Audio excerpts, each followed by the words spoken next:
Welcome to episode 1 of our series on the works of John Maynard Keynes, starting with the origin of his thought, the economic consequences of the peace.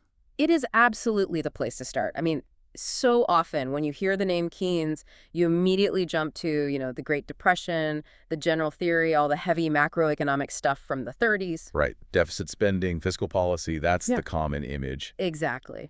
But the entire intellectual journey, the whole worldview that even made that revolution possible, it was really forged in fire right here in his reaction to the First World War.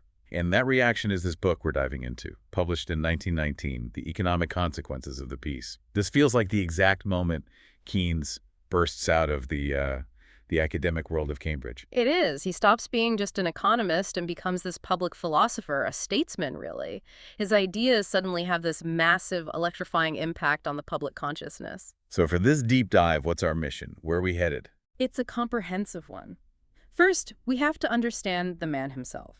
You can't understand the book without understanding the extraordinary, almost unbelievably privileged world that shaped his confidence, his authority, and his moral compass. And then we need to connect the dots, right? Yeah. To link this very specific protest about a peace treaty to his much broader, more universal economic theories that came later. That's the critical framework. And then finally, we'll get into the weeds of the book itself. We'll break down the very first chapter, that foundational argument about why the Treaty of Versailles was, in his view, just a catastrophic failure of understanding, a failure to grasp the very nature of Europe's economy. Before we get to the theory, though, you mentioned the human element. This wasn't just an academic paper for him. Not at all. This was an act of profound defiance. It was rooted in moral outrage. I mean, he describes his own motivation as a deep and violent shame over what he saw happening in Paris. That emotion, that visceral reaction, is really the engine that launches him onto the world stage. Okay, so to really grasp how a relatively young academic had the sheer audacity to write what he called a violent attack on the most powerful men in the world. We're talking Lloyd George, Clemenceau, Woodrow Wilson. We have to start with where he came from, this idea of the Cambridge civilization. It's completely critical. Keynes, born in 1883, was a product of a very specific, very tight-knit intellectual aristocracy. He was literally born into the Cambridge community of dons. His parents were academics. His father, John Neville Keynes, was an economist and a university administrator. He eventually became the registrar of the university. And his mother, Florence Ada Keynes, was a force in her own right.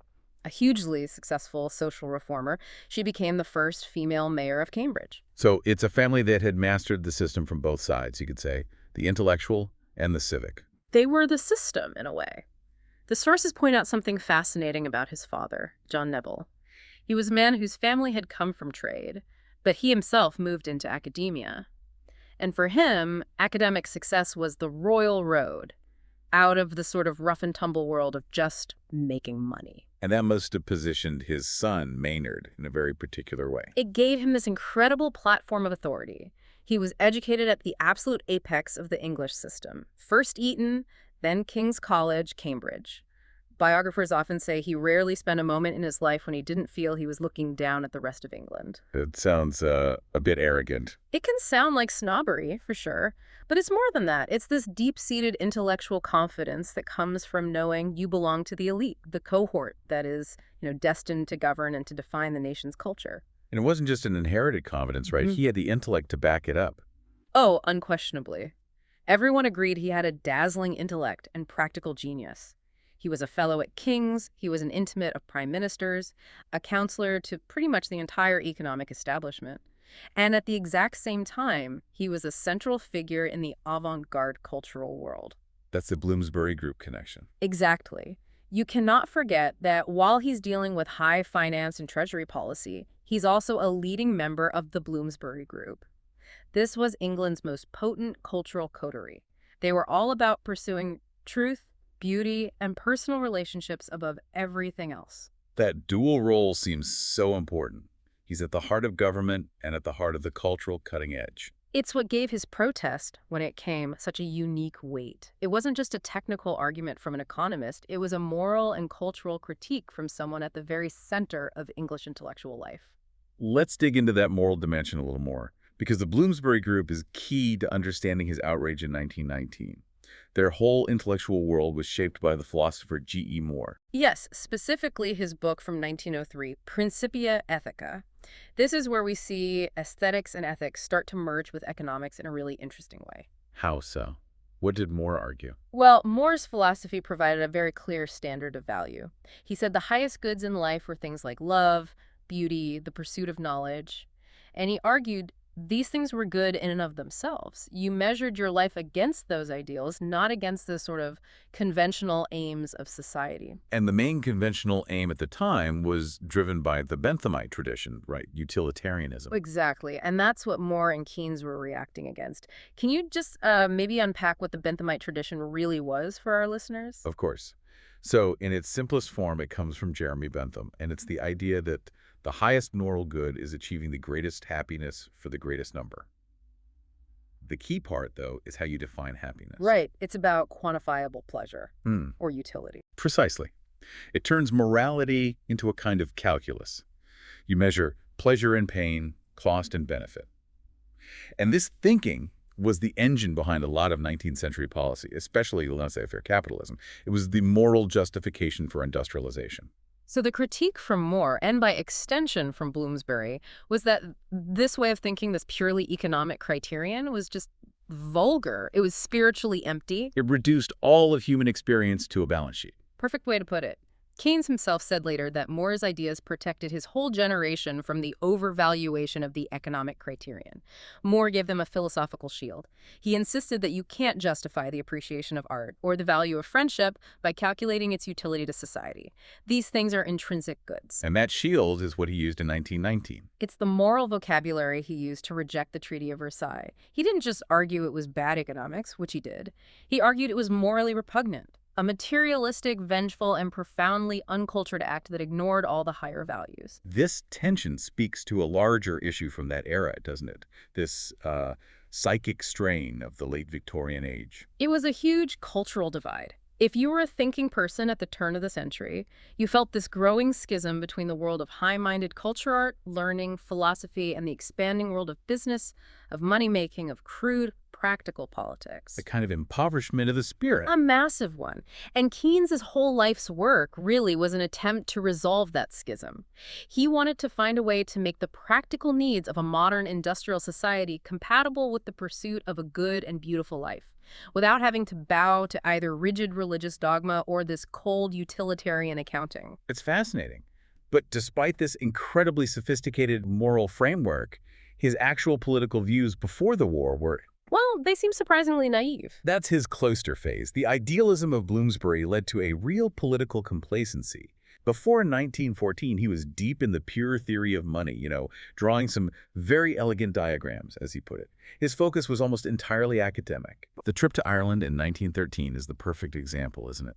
It's just breathtaking. I mean, he goes to Ireland right on the cusp of this massive political explosion over Home Rule, a place just seething with tension. And what's his takeaway? He concludes that the Irish are, on the whole, prosperous and that the old political problems had gone away completely. It's an almost delusional assessment from such a brilliant mind. What does that tell us about his worldview at the time?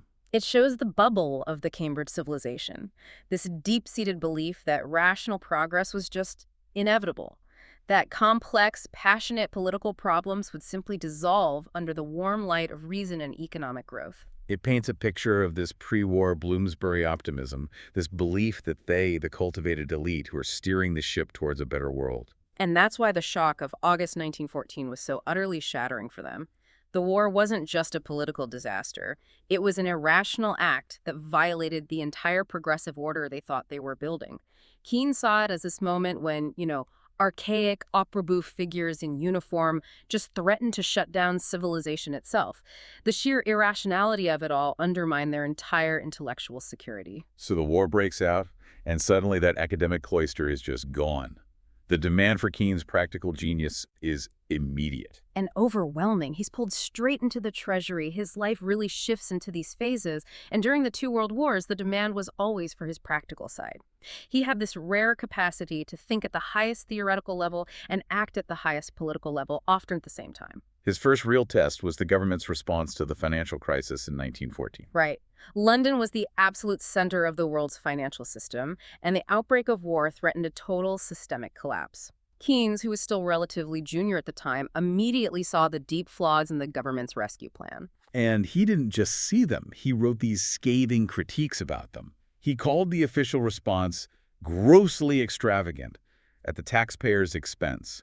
What were they actually doing that he objected to so strongly? Well, the main thing was that the Bank of England stepped in to essentially guarantee and buy up a huge amount of private debt. Specifically, these things called bills of exchange that the commercial banks were holding. So it was a bailout. It was a massive bailout. The government effectively socialized a private liability. They bought up something like 180 million of this debt, which was a colossal sum back then. Keynes' argument was that the whole operation was structured to protect the City of London and the big banks from taking any real losses. A huge public subsidy to protect private interests. Precisely. It wasn't just the moral hazard of it all that bothered him. He also pointed out that the way they managed and monetized all this new debt was flooding the money market and pushing down interest rates, which he saw as unnecessary. Laying the groundwork for future problems. Absolutely. He was one of the first to warn that this kind of approach was the recipe for the inflationary finance that would plague Europe for years after the war. This period really sharpens his ability to see the connection between these, technical microfinancial details and these huge macro policy failures. And that practical expertise is what lands him right at the center of the post-war negotiations. He's the Treasury's chief representative at the Versailles Peace Conference. He goes to Paris as the ultimate insider. He's there to handle the complex financial details, but his real goal, his intellectual goal, is to advocate for a rational, economically viable plan for European reconstruction. He wanted to rebuild the system, not punish a single country. He saw Europe as an economic whole, a single organism, and he knew that trying to punish one part of it would inevitably poison the rest. But he realized very quickly that the leaders there, Clemenceau, Lloyd George, they were driven by revenge, by domestic politics, not by economic reason. Which brings us to that breaking point, the moment of disillusionment that led to the book. It happened with almost surgical precision. On Monday, June 23rd, 1919, that was the day the Allies officially and decisively cut off any hope of modifying the draft proposals that were being presented to Germany. And those proposals were the ones with the crippling reparations. The crippling reparations, the territorial seizures, the coal transfers, everything that Keynes had been arguing would make Germany's recovery, and therefore Europe's stability, completely impossible. Now, I have to challenge this a bit. He was an insider, an elite. How can we be sure this shame he felt was genuine moral outrage and not just the frustration of an advisor whose brilliant advice got ignored? That is a very fair and very important question. I think it comes down to two things. First, his Mauryan ethics that we talked about, and second, his deep understanding of consequences. For Keynes, this wasn't just about his advice being ignored. He was more than that. Much more. It was a realization that the leaders had knowingly chosen a path that would lead to verifiable, predictable human suffering, to the breakdown of the very European civilization he valued so much. The shame wasn't about his personal failure. It was about witnessing a complete moral abdication by those in power. So he saw it as a moral crisis because the catastrophic outcome was so obvious to him. Exactly. He knew it was unsustainable, and his reaction was immediate and emotional, that deep and violent shame. He felt he had no choice but to speak out, to document what he had seen. As soon as he got back to London, he wrote to General Smuts saying there was an urgent need for a public explanation of these clauses and, crucially, their probable results. He wanted to map out the disaster before it even happened. He did, and he acted incredibly quickly. On June 25th, just 2 days after that final decision in Paris, he was at Charleston, the country home of the Bloomsbury artists Van Bell and Duncan Grant, and he started writing the economic consequences of the peace. And he wasn't pulling any punches. None at all. He explicitly framed it as a violent attack on the peace treaty. He took all of his insider knowledge, all the technical details he had mastered, and turned them into this powerful weapon of public protest. By resigning his official post, he was free. He could drop the diplomatic language and speak with the moral clarity that would come to define him. That choice between silent complicity and public protest is what made him Keynes. Okay, so when we look at this book today, it's easy to see it just as a historical document, right? A brilliant polemic about the specific disaster of German reparations after World War I. That's the common reading, yes. But Joseph Schumpeter, another giant of economics writing decades later, gives us this critical lens to see it as something much, much bigger. He sees this book as the launch pad for Keynes's entire intellectual revolution. The one that culminates 16 years later in the general theory. Precisely. Schumpeter is the perfect guide here because he understood both sides of Keynes, the political activist and the scientific theorist. He pointed out that for the scientific economists, the ones who care about the equations, Keynes is the author of the general theory of 1935. But Schumpeter insists that the intellectual path to that masterpiece begins right here in 1919. So how does he build that bridge? How do you get from a fiery political protest about a treaty to a highly technical theory of employment, interest, and money? Schumpeter's argument is that the social vision first revealed in the 1919 book is what gets theoretically implemented in the general theory. What was that social vision specifically? It was Keynes' observation of a world where the old incentives for economic growth were breaking down, specifically a situation where investment opportunity flags and saving habits nevertheless persist. Hang on, let's unpack that. That sounds incredibly modern. Flagging investment opportunities, but people keep saving their money. That's the exact recipe for economic stagnation and mass unemployment. It's the core problem of a lack of aggregate demand. You've hit it exactly. That is the connection. In 1919, Keynes is observing this as a social and psychological phenomenon. He sees how the war and the punitive peace are destroying the social contract, the psychological underpinnings of capitalism, the whole moral basis for thrift and investment. It's a sociological observation. Yes. And by the 1930s, that observation has been transformed into the technical mathematical concepts that model that precise failure of demand. He builds the analytical tools to describe the problem he first diagnosed in 1919. So can we trace that? Take the idea of the vanity of abstinence, the erosion of the habit of saving. How does that turn into something like the consumption function in the general theory? It's a direct line. The consumption function is basically a tool to analyze the psychological relationship between how much income people have and how much of it they choose to spend versus save. In 1919, Keynes saw the old Victorian moral duty to save, the abstinence of the rich, was being shattered. The war showed that wealth could be destroyed or confiscated by the state in an instant. So why bother saving? Right. People's preference shifted towards consumption. And this real-world observation becomes the basis of the consumption function. As long as people don't spend every dollar they earn, there is a potential gap in demand that can lead to unemployment. And what about something like the liquidity preference function? That sounds very technical. It does, but its roots are also here. Liquidity preference just describes people's psychological desire to hold on to cash liquidity rather than lock it up in risky long-term investments. What did the war and the chaotic peace do?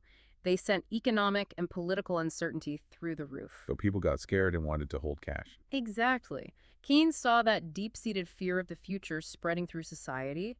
The liquidity preference function is simply the analytical tool he developed to model how that widespread psychological aversion to risk affects interest rates and, ultimately, the level of investment in the economy. The whole technical machine of the general theory is the scientific implementation of the social critique he launched in 1919. That reframes the 1919 book entirely.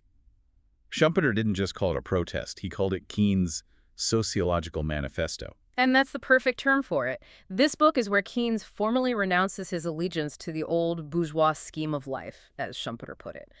The war proved to him that the old laissez-faire order was fundamentally unstable. It couldn't deliver prosperity, and it certainly couldn't deliver the higher cultural goods he cared about.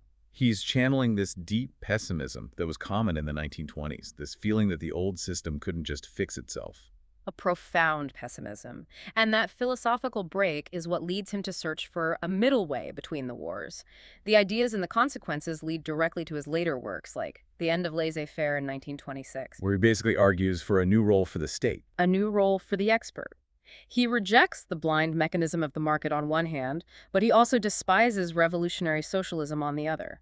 He argues for this third path, enlightened, pragmatic state management, guided by scientific expertise and disinterested public servants. It's just astonishing to think he was doing all of this, writing these polemics, developing a new economic theory, advising governments, while also holding down a major academic job. We should just take a moment to appreciate his sheer bandwidth. He was the editor of the Economic Journal from 1911 all the way to 1945. That's 34 years. Through 2 world wars, the Great Depression, while writing his most revolutionary works, Schumpeter noted that articles submitted to the journal still received the most minute critical attention from him, right down to the syntax and punctuation. That combination of high-level vision and painstaking attention to detail is just incredible. It must have given him enormous credibility. Unmatched credibility. When he spoke, people listened, because they knew he had mastered the argument at every single level. All right, let's turn to the book itself now. The introductory chapter of the economic consequences of the peace. This is where Keynes lays out his core thesis. He starts by arguing that the statesmen in Paris failed because they completely misunderstood the very nature of the economic system they were trying to put back together. Yes, his central idea, the one that underpins everything else, is that the European economy before 1914 was, in his words, unusual, unstable, and peculiar. That's the absolute heart of it, isn't it? The leaders at Versailles, they were working from the assumption that Europe was fundamentally robust, that its economy was basically sound and could withstand these massive, punitive shocks like reparations. They thought they were operating on a healthy patient, but Keynes's argument is the complete opposite. He says that pre-war Europe was an economic El Dorado, yes, but it was a miracle built on a very specific, historically unique, and deeply fragile set of psychological and organizational pillars. And he says that this fragile system was already under threat even before the war came along and smashed it to pieces. He identifies two major factors. The first one was about the global balance of power. He talks about the decreasing pull of Europe on the resources of the New World. Before 1914, Europe was the undisputed center of the universe, financially and industrially. The New World, the Americas, Australia, was essentially its economic backyard, sending a constant stream of cheap food and raw materials. But that was changing. It was changing fast. Those new regions were industrializing themselves. They were consuming more of their own resources, keeping more of their own profits. Europe's privileged position at the center of the web was slowly but surely eroding. The second thread is more subtle, and it goes right back to what we were just discussing with Schumpeter. It's about the instability of the psychological conditions of the whole social order. This is the real genius of his critique, he asks. Where did the vast accumulation of capital that fueled the 19th century come from? All those railways, factories, global shipping networks, it didn't just appear. It required a massive societal sacrifice. It depended on society accepting this huge level of inequality. Staggering inequality. But crucially, it also depended on the psychological habit of thrift, or, as he calls it, abstinence. The system only worked because the wealthy classes felt a social and moral obligation to save and invest their vast fortunes rather than spend them on frivolous consumption. So there was a kind of social contract.